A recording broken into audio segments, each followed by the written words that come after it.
Hello and welcome to DFS Coach Talk. It is Thursday, March 11th, 2021. I am Andrew Hansen alongside Joe Sarvati, affectionately known as Coach. And here we are, Coach, the first big slate of the second half of the NBA season, coming off a good night for us last night. Yeah, it was a great night, and welcome back. By the way, I Oh, know thank you had you. hit the road, man. It was awfully lonely talking to myself on these podcasts. So glad to have you back. Everybody was asking, where's Andrew? So Took the really awesome to have you back. Yeah, thanks. Took the All-Star break with the players, but you held down the fort well, so thank you for that and handled the golf, and it was fun to see Dawson on for the All-Star show, and here we Yeah, go. 11 yeah, it was games. great. Yeah, and we've got this streak going. So, and I'm not one of those guys that I do knock on wood a little bit, but let's keep this streak going. And it's up to five, and including that doesn't even count the All-Star game, which we also hammered that really well. But yesterday was an awesome night. We had some guys, members with takedowns, and we were all over leaderboards everywhere. So the key factor now is this 11 game slate with all this news, all the COVID stuff. The big thing is let's get this nailed down and keep this money train roaring down the tracks, as they say. Absolutely. Don't let it stop. Let's keep it rolling. Yes, So, let's get after it here. With the 11 games, we have 7 teams involved in a back to back and right. 4 totals now over 230. Mm. Game 1, there's only one 7 o'clock game. It's Detroit against Charlotte. This is one of the lower totals. It has gone up a little bit on betus.com.pa, our presenting sponsor. It's now at 225. Okay. Charlotte favored by 5.5. And for the news, we've got DeLon Wright questionable for Detroit and Devontae Graham probable for Charlotte to get back in the lineup. What are your thoughts on game 1? Well, I mean, it's an interesting game. It's not a game that I'm going to focus on, because there are some intangibles here that we have to look at. The spread is good. The number's not too bad. My biggest concern is the pace, though. Detroit is sitting at 25th and Charlotte is 12th. So, bit of a pace up game for Detroit, but some of these Detroit games have been fairly low scoring, and then all of a sudden they'll throw in a big giant score game. But a little concerned about the pace you can cherry pick the best of the best with 22 teams playing. So this isn't going to be a huge focus. There is one side, though, that makes me want to have exposure here, and that is the defensive efficiency of 20th and 19th. So neither one of these teams exactly tearing it up on the defensive end. It's interesting. They announced, as you mentioned, Graham is probable, so he's more than likely going to play tonight. But they did announce that LaMelo Ball is going to remain in the starting lineup. So I don't know if you've heard anything, but does that mean they're going to go 3-guard lineup with all three of Graham, Ball, and Rozier, or does that mean Graham's coming off the bench? Did you happen to catch anything with that? I haven't heard anything definitive about Graham. I could see it going either way. Certainly Okay, wouldn't surprise me if they brought him off the bench to start, with his minutes probably being a little bit limited. That way he can run the second unit, ease back right. in. And it's a pretty solid front line if they go with Hayward and PJ Washington and then whoever's going to start, Zeller, back in the mix here. So I Right. could see them going either way, but I would guess he would come off the bench at least initially. Yeah, because I mean, unless they're going to just, punt center and play PJ at center, I don't see. Certainly Hayward, isn't going to sit. PJ's been consistent, and Zeller's their general 24-minute center that is productive. So, I bring that up because that gives me a little concern. I've been, probably the highest owned guards I've had in the last week and a half. When Graham was out, were both LaMelo and Rozier, or one or the other, because it was just so much value with those guys. Their prices have gone up, and now with that little twist of Graham in there, I'm just a bit concerned, that Detroit slows it down, and that, affects some of that guard rotation. So not super high on Charlotte's side for that reason. And certainly with the bigs, Not jumping for joy with the sort of the split there. I guess PJ Washington's minutes are probably the safest because he'll play 4 and 5, but he's just so unpredictable, as we know. I mean, we had him one night with 67 fantasy points, and the next night with 8. Right. So, yeah, if that's the model of inconsistency right there. So, not that crazy on that side. On the Detroit side, though, Jeremy Grant has just got to be in consideration, in my opinion. He's such a ball dominant guy, and he just gets it done night in and night out. Charlotte's had a little difficult time on the defensive glass. And certainly Grant attacks the offensive paint, but maybe Zeller helps that a little bit. So not real interested in this game right off the bat. I would like to be able to fit in Jeremy Grant if I could make it work. How about you? I think Jeremy Grant is playable. He's probably the target I would look at the most on Detroit. But I'm not too excited about this game, especially with the question mark of DeLon Wright. And then all of a sudden that changes the rotation with Dennis Smith Jr. and Saban Lee. Right. Yeah. So I would more likely look at one of the Charlotte guys to go against that below average Detroit defense. But with the 3 guards there, not thrilled about it. The one price tag I do like is Rozier on FanDuel. He's $6,900. I think that's a decent value for him. Fair, yeah. So he'd be the guy I would look at from this game, most likely. Sounds good. All right, game 2, we move to 7:30. It's Boston and Brooklyn, the first TNT game of the doubleheader. A nice juicy total here of 233. Close spread with Brooklyn favored by 2.5. Marcus Smart back in for the Celtics. He's going to be on a minutes limit. And with Brooklyn, KD is still out, and their new acquisition, Blake Griffin, is going to sit this one out. And then we've got Jeff Green questionable and TLC doubtful. So with that big move of the acquisition of Griffin, people are excited to see what that's going to look like. Is he going to start? Is he going to be the main guy off the bench? We're going to have to wait and see because we're not going to see him tonight. But this will still be an exciting matchup. Good potential here. On the Boston side, for some reason, I'm leaning towards Jaylen Brown a little bit as a sort of a middle pay-up option. Certainly a lot cheaper than Tatum on both sites. Marcus Smart, that'll be interesting to see. What does he take away from Kemba, who has gotten back into the groove a little bit.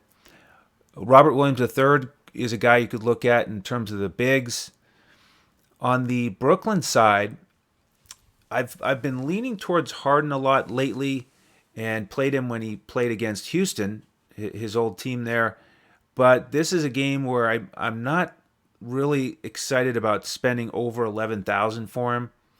So I think I probably would go to Kyrie Irving if I was going to go to one of those Brooklyn guards. And Bruce Brown's another way you could get exposure to this high total, mid 5K range on both sites. I think he's playable. DeAndre Jordan is a nice value on FanDuel, and this is an interesting slate for centers. We've got several value options to talk about. That's going to be a hard decision to make tonight. For sure. So I probably will get a player from this game, maybe one from each side. Don't know that I would stack it with 3 or 4 guys on this big of a slate, but this is an interesting one. I'm curious what your take is on it. This is very interesting because my theory, and I mention it all the time, is I like to fade some of the big televised TNT or national televised games because when you have a good matchup with a lot of people interested and a lot of people watching, inevitably, I think you get a big 5 to 10% bump ownership on almost everybody across the board. So it's a nice fade spot, if you don't, aren't forced into a play here. And I don't feel forced into a play. And I could be wrong here, with the number on the over-under being so high and the spread being so close. It makes me, think that this does deserve some ownership, but nobody just dives off the sheet for me. I'm with you on Harden. Yeah, he's a great play all the time, but do you really need to pay up that extreme in, 11 game slate. And it ties your hands with the building of the rest of your lineup. And, he could easily split a lot of that with Irving. And, having Marcus Smart back in, even though on a minutes restriction, it screws up, to me, some of Harden and Irving's, production, because, he'll guard one of them inevitably. And then they split and stagger Harden and Irving. So he'll be on one of those guys when the other one's out. So, that gives me some question there, and it's certainly makes me not want to spend up. And there's really no in between. When you look at Kemba now with his price that's gone up, and Jaylen Brown and Tatum and Harden and Irving, those five guys, they're going to cost you. And again, you're going to get some false ownership with the televised game, and the statistically speaking, from a pace standpoint, Boston's 23rd, so that's not exciting, and Brooklyn's 9th. And then on the defensive side, 17th and 25th, which isn't anything to write home about. Boston has gone down on that number quite a bit, and I think that's why the over-under is so high. But, this is a hard one. I don't know if it's too risky to fade the entire game. I'm the same as you, though. If I had to pick one guy out of the mixture of those higher price guys, I think maybe Kyrie is the guy, because I think when push comes to shove, you're going to see Smart on Harden more so. And they do have other guys too, Boston, that they can take turns on Harden, like an Ogilvy or Javonte Green, and some of these guys, just to keep a fresh body on them. So I'm slightly looking at Irving here, but I may take the risk to fade this game as much as possible, even though it does make sense. I think there's other places we can go for value and then buy up as well. Absolutely. Yeah, we have other 230 total games coming along, so we'll get to those in a little bit. But next up, we have a 225.5 game. It's Atlanta against Toronto. Atlanta favored by 3. They're only going to be missing Cam Reddish, but Toronto is still going to be missing Fred VanVleet, OG Anunoby, Siakam, McCaw, and Flynn, and then Terrence Davis is questionable. So Wow. Lots of value opportunities in terms of increased minutes, maybe not necessarily prices for Toronto, but what do you think about this one? I mean, it's unavoidable. I mean, somebody's got to get all that usage for Toronto. I mean, and generally when you have a huge chunk of guys out, if you can plug in a couple of guys, their usage numbers are going to, in some cases, triple literally. And you can get value or buy up that makes perfect sense. I like this game a lot. I think, to me, I'd rather focus on this game than the one prior for multiple reasons. Pace isn't the greatest thing in the world. They're 22nd and 14th, but it's not terrible. Defensively, 24th and 14th. So defensively, some major struggles, especially for Atlanta. And, Toronto certainly isn't going to have the same defensive prowess with all those guys out. So, immediately, I think you have to look on the Toronto side. There's two teams today, and I'm interested to get your opinion, Andrew, but I think you have to start your builds with Toronto Raptors and Philadelphia 76ers because of the value and that usage bump that's way through the roof. I mean, you take all those guys you mentioned for Toronto off the floor, and you take Embiid and Simmons in that Philly game off the floor. I mean, to me, it forces your hand. And in this game, I think there's 3 guys from the Raptors. I haven't decided which 2 I'm going to use. I'm not going 3 deep in a 22 teams playing type slate here, but I am going to go 2 deep. And it's, of course, the obvious: Lowry, and then Powell and Boucher. I think those 3 really have the best potential here to have good games and to far exceed their value. And then I also want to say on the Atlanta side, I don't think Trae Young's a bad play at all. I think he's been playing with a chip on his shoulder regarding the All-Star game and everything that took place, and it was in his town there in Atlanta. I think he comes out in the same scenario with that killer instinct and plays. And they desperately need wins. They're playing for a new coach, and that's why Trae is the only guy that I really love here, because I don't know how this new coach, he's only coached one game. What is his rotation really going to be now that he's got all his guys back and playing pretty much? So, is it the Herders, Snells, Collins, Capellas, all these other guys that are going to be in the mix there? What are their real minutes? What is the rotation going to look at? And I'd like that to settle out a little bit before I see where that coach is going to favor. So for me, again, this may be the most important game on the slate for me. As of right now, I'm looking to buy up for Trae Young, believe it or not, which I don't normally do, but his price is a lot fairer than it used to be. And then again, two of the three studs for Toronto, I think, make perfect sense. Are you on this game like I am? I'm on it a little bit, not quite as much. I'm glad you mentioned the Philadelphia value. I like those guys a little bit more than Toronto overall, just because they're so much cheaper. And Okay. we'll get to that here in a little bit.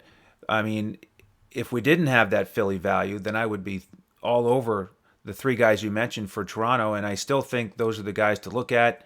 And I could still play one of them, maybe even two, but probably one of them in my lineups. I wish they weren't quite as expensive, especially Powell in the mid 7K range. That's unfortunate. Yeah. With Atlanta, I also agree. Trae Young, he has a lot to prove. And actually, when these guys played earlier in the season, he had 28 points and 13 assists, and Toronto had all their good defenders out there. So right. there's no reason he can't smash again. With the rest of Atlanta, the guy that I want to mention as a potential value play is Bogdanovic. And you'll remember back before the break, I was talking about him as, hey, if we can just get him to get a few more minutes and stay at a good price, then I'm going to be all over him. And this is where we finally are. He's played 16 minutes and then 20. Now he's had the All-Star break to get even healthier, and he's only 3,500 on both sites. So I'm not sure which lineup he's going to get in for me, the cash lineup or the GPP, but I expect him to be in one or the other. I just think that price is way too low for a guy that, again, even if it's only 20 minutes, I think it's going to be 20 healthier minutes than what we saw in that last game against Orlando. So I'd like him as a value play. That's a good point. And if he sneaks up and gets 30 minutes, you've got a bonanza pick right there. Exactly. All right, game 4. We moved to 8 o'clock. This is Orlando against Miami, a battle of Florida. Both these teams are going to be playing tomorrow night on the road. And this is a low total here, 210.5. Miami favored by 8. We've got some big news here with Evan Fournier out, Ennis is out, and we might have Aaron Gordon back in the mix. And then with Miami, Bam and Myers Leonard are both out. So some obvious value here. We'll just start with Miami. Olynyk gets a great opportunity here. He took advantage of it against New Orleans. 37 minutes, big double-double, added 7 assists. So Olynyk is certainly in play as one of those centers you can look at. I'm not really scared of Vucevic shutting him down, especially at that price. I'm not going to go with any of the Miami guards.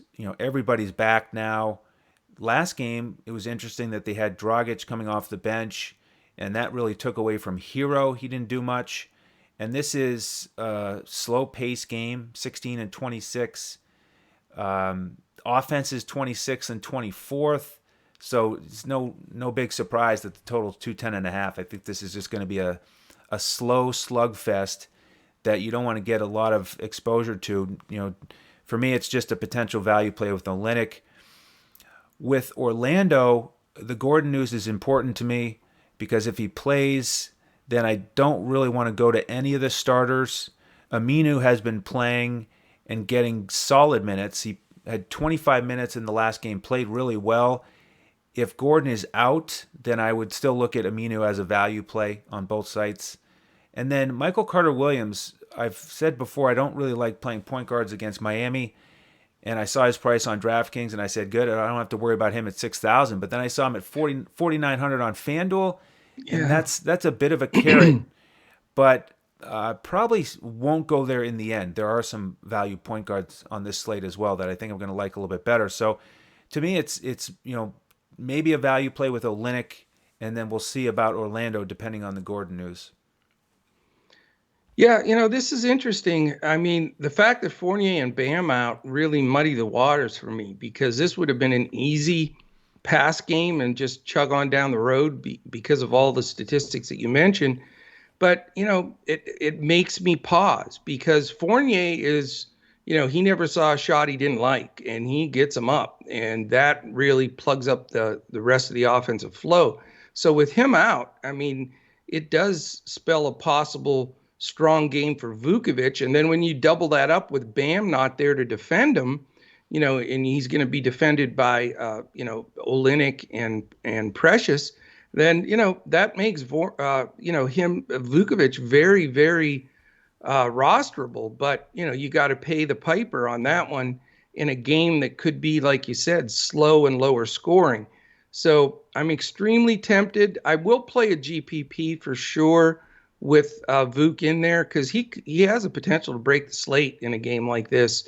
I mean, the fact, like I said, with Fournier out and Bam not playing, I mean, it's got to, ring a bell in at least in my head somewhere. So I'm a little interested there. And then exactly what you said on the other side, the only problem with rostering Vuk is, like you mentioned, there's 2 or 3 monster value centers that help you build your entire lineup that are way underpriced, because they're going to be forced into major roles that they're not usually in. And that really makes a deterrent for Vuk. Now, on DraftKings or Yahoo, you have some flexibility there, but not on FanDuel. But Olynyk has to be very highly looked at here, because his price is still low. It's a really good matchup for him. He's going to get the minutes. That's where they're shorthanded. So really, Olynyk's my favorite player from this game. But again, he's listed at center on FanDuel, so that's going to take a spot up in that spot. And the bummer is he used to be a power forward on there, which would have been nice. So, I'm going to look there. I'm with you on I'm staying far from the Miami guards for a long time, because it's just all jammed up. But I will say this, and I'd like to get your opinion on it, because when I was done, I just sort of skipped by it. But I pulled some basketballreference.com stuff with Bam off the floor. Guess whose usage just absolutely skyrockets as far as scoring, rebounding, even assists? Butler. Exactly. So, I mean, because he's like a 1 through 5, he just sort of fills in those spots, gets all those loose rebounds that Bam usually gets. So, man, is he tempting to pay up for here? And I know he's brutally overpriced, but have you considered him? I am. I have. I will. I agree. It's a great spot for him. And I was surprised that his price was quite that high. I mean, the sites really are ahead of that. He deserves it with Bam out. But man, mid 9Ks. So, maybe a GPP option. But pretty pricey. Yeah, I mean, there's a lot of tough ones like that look so good, but you can only play a few of them. I mean, if he was sitting at like 8-8 or something, then it's a piece of cake. And that's where he used to be. Right. But so a little bit of a headache there. I think the game is a little bit better than it shows on the numbers, because of the guys that are sitting out. Right. And all definite nice pieces there in that game for your GPP anyway. All right. Let's go to the next 8 o'clock game, Philly and Chicago. Both of these teams are also on the front end of a back-to-back, and it's a total of 227.5. Chicago favored by 3.5 with the big guys out, Embiid and Simmons. And then with Chicago, we might have Lauri Markkanen and Otto Porter back in the lineup. They're both listed as probable. So how do you sort this one out? Well, it's pretty easy for me. I mean, the usage that you lose with Simmons and Embiid out is almost comical. So I mean, talk about opening up the flood doors for these other guys. I can tell you right now. I'll just the first two guys in my lineup on DraftKings, FanDuel, and Yahoo. I've got both of them plugged in. Are my two favorite plays of the day on the entire slate, and they're both from this game, and that's Shake Milton and Tobias Harris. I don't care what the prices are. I don't care what the scenario is. Shake is 4,200 on FanDuel for crying out loud, and Tobias is 6,900. I mean, it feels like stealing with those two guys. I mean, they're plug and play 100% every lineup, cash, GPPs across the board. I mean, all of that usage is going to go to other places. Maybe you have some thoughts of where else it would go, but those are the two that I like the best when you consider everything price, value, the whole 9 yards. And, so those guys are plugged and ready to go. And on the Chicago side, with Markkanen and Porter back, even though they may be limited, it just, also muddies the water a bit there on the usage side. Zach LaVine is just way too expensive to go against this good defense. Philly's the second best defense in the league. Chicago's 18th, so feel like comfortable that Philly's going to get some points, even though they're shorthanded. And the great part about this, Andrew, they're 6th and 7th, respectively, in pace. So I wouldn't mind having somebody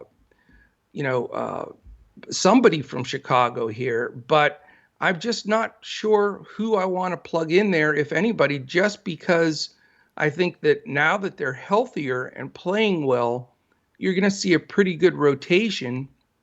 And with all the choices, it starts getting, you start getting nervous spending up because you got the Temples and Valentines and, all these guys, Satoransky and, Wendell Carter, everybody's, chipping away at it. So it's not as easy to go for LaVine at the pay up or Kobe White at the second number with everybody sharing some of that usage. So I want to have one more person exposure from this game, but I know I'm going to at least start with those two Philly guys and then take it from there. Okay, I'm pretty similar. Tobias Harris is locked in for me as well, especially on FanDuel. He'll be the highest owned player on the slate, I'm Yeah, sure. yeah, it makes sense though. And Shake, he could smash. I agree. He should pick up a bunch of usage.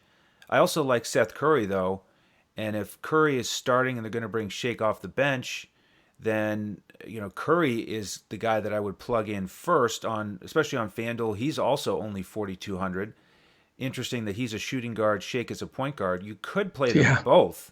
I mean, the Chicago backcourt is something we attack all the time, and to get two guys that are going to be dominating the usage all night with a great price, that's one way you could go.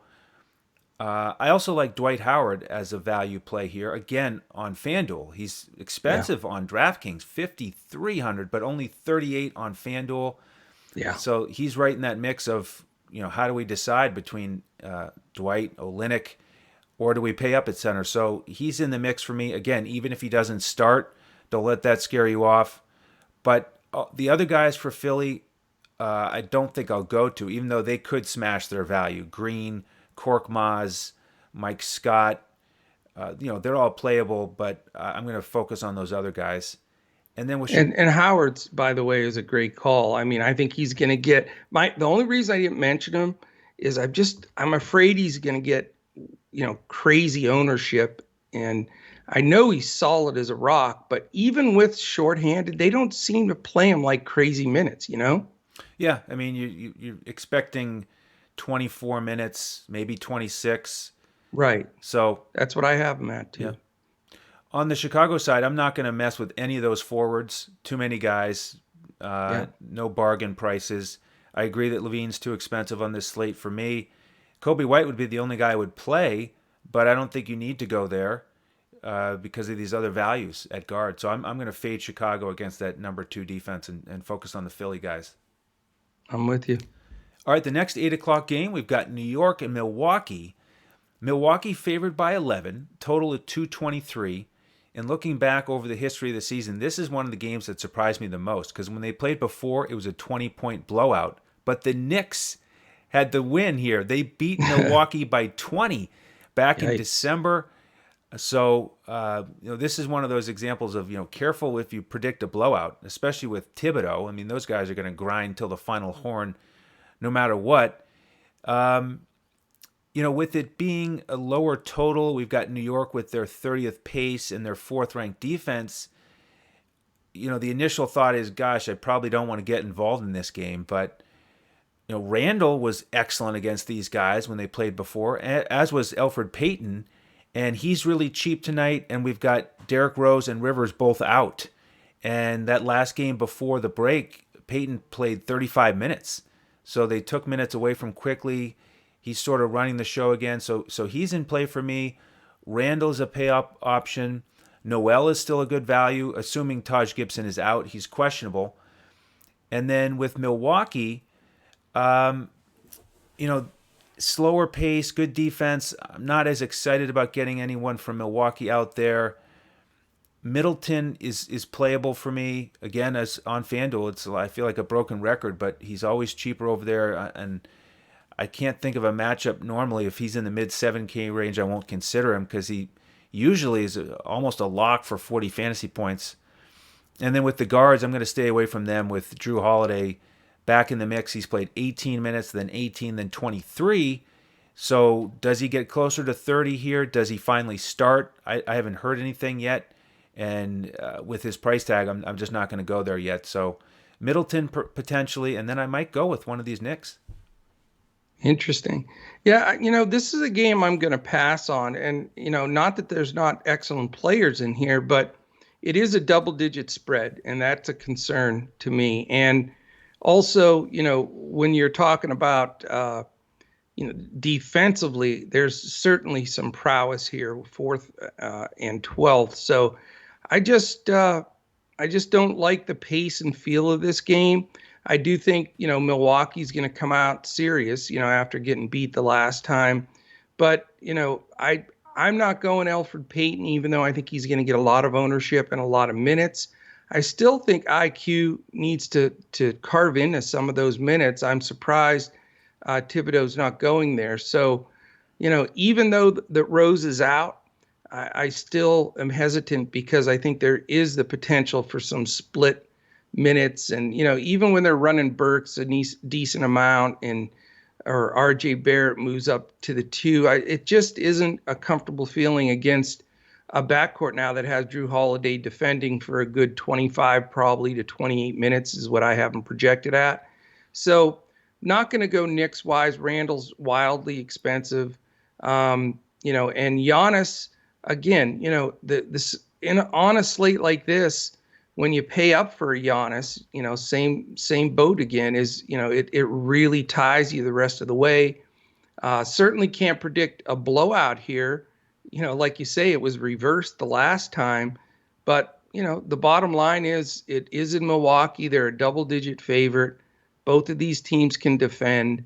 And it's just too crowded at the other spots. If it was a 3 or 4 game slate, I would approach it differently. But it just doesn't scream to me that anybody needs to be rostered with all these options.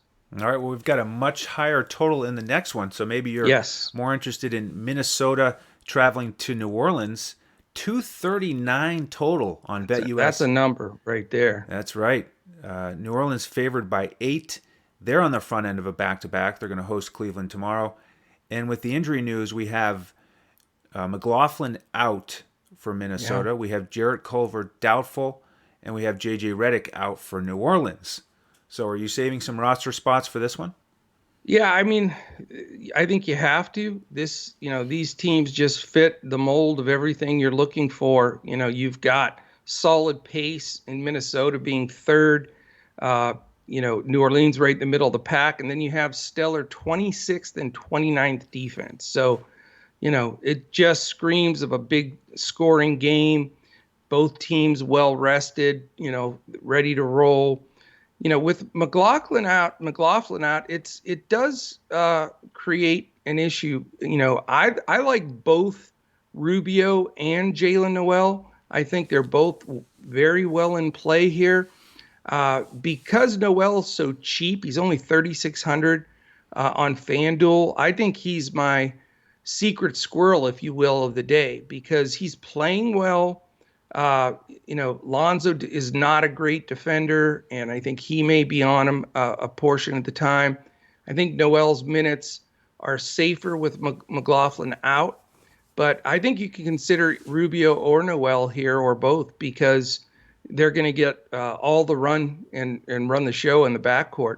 Certainly, Cat is a great pay-up center in this scenario, but we just got done saying we have three phenomenal values in Noel if Gibson's out, and then Howard and Olynyk. I mean, it's hard to not roster one of those three because it makes everything else work.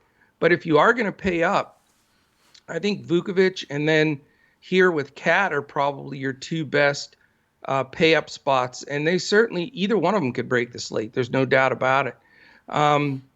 Also, in this game, I think from the Pelican side, who's going to guard Zion I don't know anybody can really guard Zion, but Zion has to be considered here. And his price has gone up, but it's still not to where I think it's going to be. I think we're going to see him in a couple of weeks in the upper nines pushing 10K because he's just obliterating slates with his combination of rebounds and scoring and some blocks and everything else.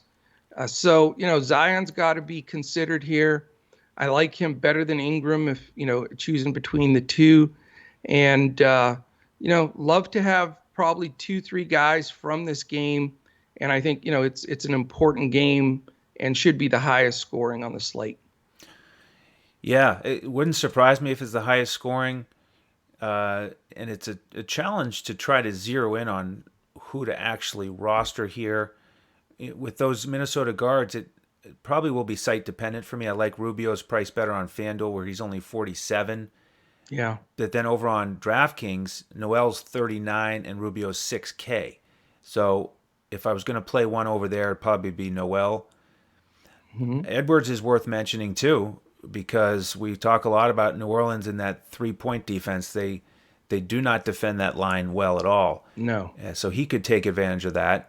Layman, if he starts again, would be a cheaper option here and hope for some upside with 3-point shooting. I probably won't go there, but see, I was tempted to say something, but after the Justin Patton thing, yeah, I mean, I'm not eating any more paper. Right, exactly. He, at his price tag, it wouldn't surprise me at all if he goes 7x. So that's why I think he's worth mentioning. Not my favorite value play though. And I don't think I'm going to pay up for Cat because of all those other centers that you mentioned. With New Orleans, yeah, Zion, solid. He was good against Vanderbilt when they played before. He had a good double-double. Bledsoe's been playing better. Lonzo's playable. I mean, this Minnesota defense backcourt is not good. So either one of those guys could smash. So that's why I think it's challenging because they're all playable. So. I have 11 point guards that I want to play, and I can only play 2 on FanDuel. So I don't know. Yeah, and Lonzo is one of them. He could have a great game. Absolutely. And that reminds me, one of the themes of this slate are those 2 value teams, Toronto and Philly, that we've talked about, some value centers, and the fact that I think there are a lot of options because there are so many value plays at different positions and so many studs on this slate in decent spots. I mean, 22 teams. It's an interesting slate. You can really go a lot of different ways with it. No doubt. All right, the next game is one where I'm not sure we're going to want to go to this game much. It's Dallas and OKC. And remember, they played right before the break, and it was 87-78. Luka didn't play in that one. We think he'll be out there tonight in the back-to-back after your Mavericks had a nice win against San Antonio. And Porzingis was good, as you predicted. Luka cruised to another triple-double, and now they get OKC, which is still 9th defensively, but they are 30th offensively, and of course Dallas favored here by 5.5. Low total, only 219.5. I'm not looking to get much exposure to this game with Dallas coming on the back-to-back. especially if Luka and Porzingis are both playing. Porzingis has played on a couple back-to-backs this year, and he's been solid, but I'm not going to go to him on an 11-game slate. With OKC, Dallas did a great job against Shea last time out, and then he was terrific the next game against San Antonio. So how does he do today? I would think he would do better than last time, but again, just not my favorite pay-up option here on this slate. Ty Jerome, again, is a value play I think you can consider. Still in the 3K range on both sites. Horford, man, he stung me in that last one. I thought he would do better against Dallas. Didn't shoot well that night. And on a normal slate, I would look there again at his price range, but not with all these value centers tonight. I'm with you, man. I mean, this game's pretty easy for me. It's gonna be a pass city here. I mean, not just because that last game, sounds like a halftime score, but Dallas is on the second night of a back-to-back. I would assume Porzingis plays, but I would think he's going to try to reduce his minutes because it's a back-to-back. But that's, we need to follow the news there, because if Porzingis does sit, you have to consider buying up for Luka, just, for the simple fact that, he's generally a 30-point triple-double when Porzingis doesn't play. But if they both play, it's just crazy to spend up on a low-scoring game like this. The pace isn't great. The defenses are getting better. Jay Rich really has Shea's number pretty much defensively. He's not done well against Richardson. And so I think he'll, with his price, I'm not going to go there either. And you really don't need to take any of the fringe guys. All those other guys we talk about all the time, like the Baisleys and et cetera, Maladon, and then on the Dallas side, the Jay Rich's, Hardaways. None of those guys are in play on this kind of a slate. And a game that's pretty low scoring, more than likely, it makes no sense to waste a spot, I think, in this one.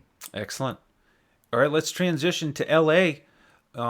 As we get towards the later end of the night, we'll have some stars out in LA as Golden State are going to be facing off against the Clippers. 230 total here. Clippers favored by 7. We have Wiseman probable with the health and safety protocols, and everybody ready to go for the Clippers. So how about this one? Yeah, and before we jump into that, not to cut it mid-section here, but I'm pulling up my Golden State Clippers stuff. Just wanted to mention real quick, if you're watching this on YouTube, can you please hit the thumbs up? We'd really appreciate that. Hit the subscribe button and hit the little button in the corner that is the alert that lets you know when our podcast posts. Our podcasts are going to be popping up all over the place, 7-day-a-week NBA. We've got our big PGA Weekly, and then we've got the MLB coming up in a matter of weeks here. So definitely want to do that. And it is a great time with all of those things going on to become a member at DFS Coach Talk. You can jump right to our website, dfscoachtalk.com. All the choices are on there. Explains what you get with each package. You can even go as little as a 3-day pass for $10. Try us out. Hope for those that were on these 3-day passes, we had some folks just absolutely smash it. Our newest member that joined right before the All-Star break had a big takedown last night and just really crushed it. So who was it? Can we give him a shout out? Do you remember who it is, Andrew? I can't recall.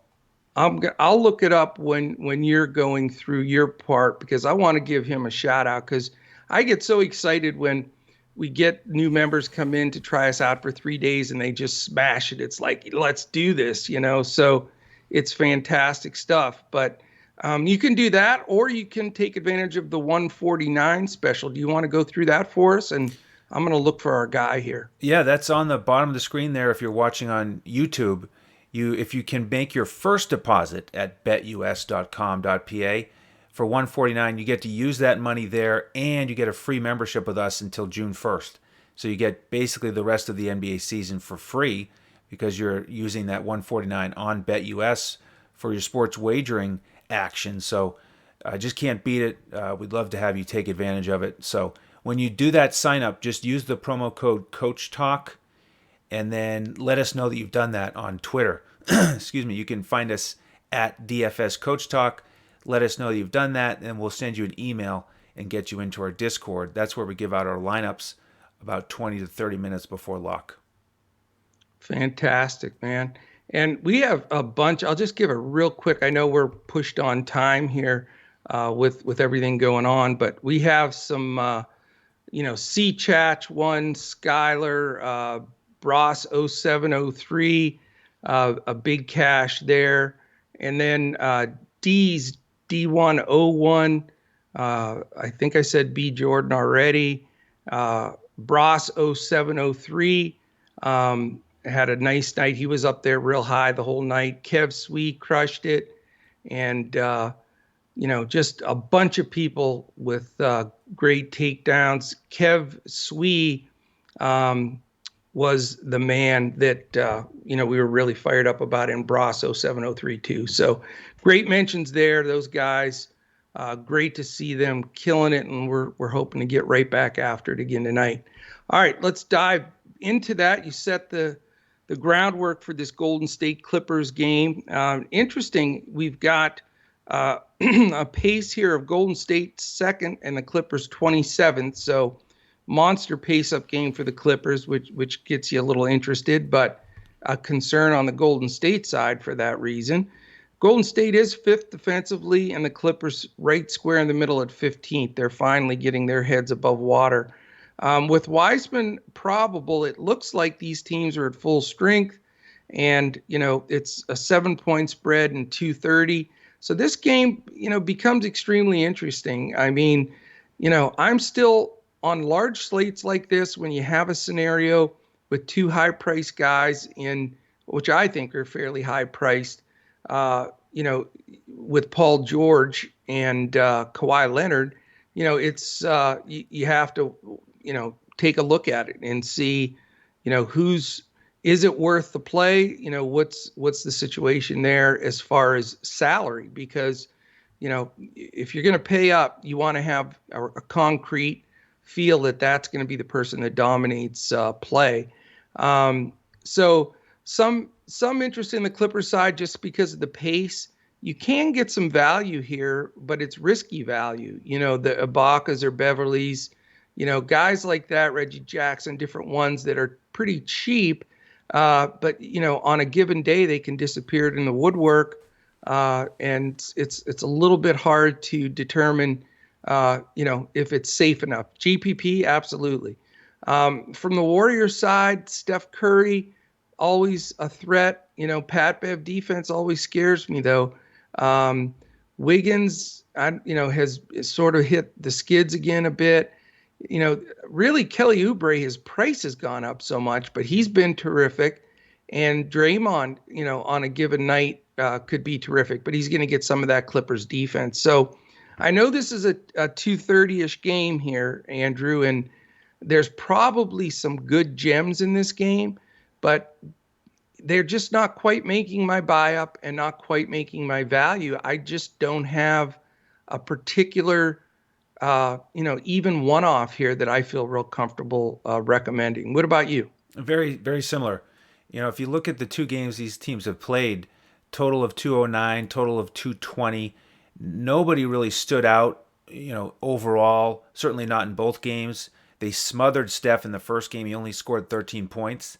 Yeah. But then he was awesome in the second one, 38 points and 11 assists. I remember that one too. Yeah. And we faded him. Yeah. And he reminded us all that he can smash against any matchup. Yes. So there's a... How about that 3-point contest, brother? Oh, yeah. Was that sick? That was awesome. I mean, oh, as you would expect, God. Finishing it on that last shot. And then how about Steph and Lillard in the All-Star game hitting shots from half court? You predicted that in the All-Star podcast. Yes. That was really fun to see that one play out. I mean, I thought that they would do it, but the fact that they made them, I mean, it's just insane. I couldn't believe it. Truly amazing. Just absolutely beautiful shooting. It's one of the great reasons to watch the NBA these days. It really to watch is. Those two guys do their thing. Incredible. I didn't write down anybody else from Golden State. I don't trust anyone else in this matchup. And with the Clippers, Kawhi and Paul George are playable. Beverly, like you said, is a value option that is hard to trust, but could do it. He's been playing better. And then the one other guy I mentioned as a value play is Batum. He's been like clockwork, getting 30 minutes, kind of under the radar. He hasn't been as productive as he was early in the season, but at 4,100 FanDuel, there's a value play that's not so cheap without like the huge ceiling, but a decent value play, I think, tonight. I'm with you. All right, 2 games to go. We've got the Phoenix and Portland battle coming up next, and this was a blowout back in February, just a few weeks ago when they played in Phoenix. The Suns smoked them 132 to 100, and we've got a Phoenix favorite again here by 4.5, 226.5. This one's going to be played in Portland. Big news here: we've got Cam Johnson out, and then Booker is questionable. If he sits, then Chris Paul really vaults to the top here in this awesome matchup. Portland 28th defensively. We attack their backcourt any chance we can get. And he didn't do much in the first matchup because Booker was doing all the scoring. He had 34 points in only 29 minutes, and then they didn't have to do much in the fourth quarter. So we'll have to just see if Booker's playing or not in terms of Chris Paul. If he's playing, then that could be an interesting GPP option. Booker's at a reasonable price on both sites with the great matchup, so we'll follow the news on that one. Ayton is playable for me, and you'll get him at really low ownership because he's a lot more expensive than the cheap value guys today, less expensive than the guys you mentioned like Vucevic and Towns, but he's got Cantor defense on the other side, so pretty tasty matchup for him. With Portland, I will consider Lillard. I know it's a tough matchup with the likes of Chris Paul and their 6th-ranked defense, but I think he's going to really be feeling the good vibes from the All-Star game, and it'll be an interesting dynamic. How do you think it's going to play out? Because Lillard and Paul were sort of buddy-buddy there on the All-Star team, but historically, it's going to be much different when they're squaring off against each other. Yeah, I mean, they have a long reputation of not getting along. So they obviously buried the hatchet. It's amazing. I don't know if you've noticed this, and I hate to throw us out there and take time because it's such a long podcast, but it's amazing to me how different the game is being approached now than it was just 1 year ago. Today, by the way, is the anniversary of the day Gobert touched the mics and it was shut down. I was thinking it was yesterday, but it is today. Right. And it's just a metamorphosis of what's happened. Like, you watch these players now. Yes, they're intense. They play hard. But if you've noticed, there's a different. I think it's the year that everything's gone on with COVID, of course, with the shutdown, the appreciation of that, all of the civil unrest, the Black Lives Matter stuff, all of these things, usually happen in a 10-year or 20-year period, let alone 1 year. I mean, it's enough for a lifetime in a year. And I just see a difference. I see everybody playing hard, but every game now you see players from the other team help somebody up. They're cordial. They make sure they're okay. That happens almost every game where, that was a sign of weakness a year ago. You stood over the guy when he fell down and you never helped him up. And I don't know how all that stuff came into play, but I love the fact that the game is back to a respect thing now. And I think that's part of how, like, Lillard and Paul, the reasoning, and the loss of Kobe too, that all is happened. And so, I think that's the reason you're seeing a lot of these people, sort of look at life and say, hey, we are so blessed to have this opportunity, and putting some of those bygones to the side. So it is fun. I don't think it will affect things as far as these two go because they're just such phenomenal competitors. I'm with you, though. I think if Booker sits, Chris Paul is going to be one of my guards. It's just that simple. The statistics show it. You look at the usage, he spikes up, and he's playing great ball. So if Booker's down, Paul's in for me. The only other guy that I'm very tempted, and you said it exactly right, if you don't pay down or pay up, DeAndre Ayton could be your answer because he is going against Cantor. And if Booker sits, then Ayton's going to get a lot more opportunity. and becomes even a better play. If Booker plays, I probably won't go there. I'm not going to go with Lillard in this game. I think, yes, that was awesome, but Lillard's been playing his ass off. You see some of these games down the stretch, it's just incredible. And I think if there's anybody in the league that could have used that rest this weekend, it was him, let alone him being in there in crunch time, hitting the game-winning shot, doing all of that. So I don't think he's going to be quite fresh enough that I feel it's a great move to jump right back on him here, especially with Chris Paul and Monty Williams' top 10 defense on that side. So really in this game, I need the Booker news to make my decision. We'll definitely look at Chris Paul and consider Ayton, but on the Portland side, I have another mid-price guy though with Ayton is Cantor. I mean, you can consider him. He's been a rebound machine, and even though Ayton blocks some shots, he's not an adept defender like some of these guys. So you can think about him there. But we really don't, this isn't a fun day because you don't have to go 10 minutes on Derek Jones and Gary Trent and Mikal Bridges because these guys just aren't in play for me on a 22-team slate. All right, well, the last two teams of the 22, we've got Houston and Sacramento. And this total has been bet up on BetUS to 231. Sacramento favored by 4.5. Houston on the front end of a back-to-back. They have to go to Utah tomorrow. And they're going to play without Wood tonight still. House is still out. Kurucs is out. We've got Eric Gordon questionable. And on the Sacramento side, Hassan Whiteside out. Halliburton coming back on a minutes limit. What are your thoughts on the final game of the night? Well, I think, I like this game. I mean, I think you need some exposure here. You've got the 4th and 10th pace in the league, so that's wonderful. Houston is hanging on to 10th defensively, but sinking. And as we all know, Sacramento is dead last, 30th. So definitely want to go for a couple of Rockets here. I think unless other value opens up, and other than that center spot and some of the Sixers, really, the Rockets, you can get some good value here.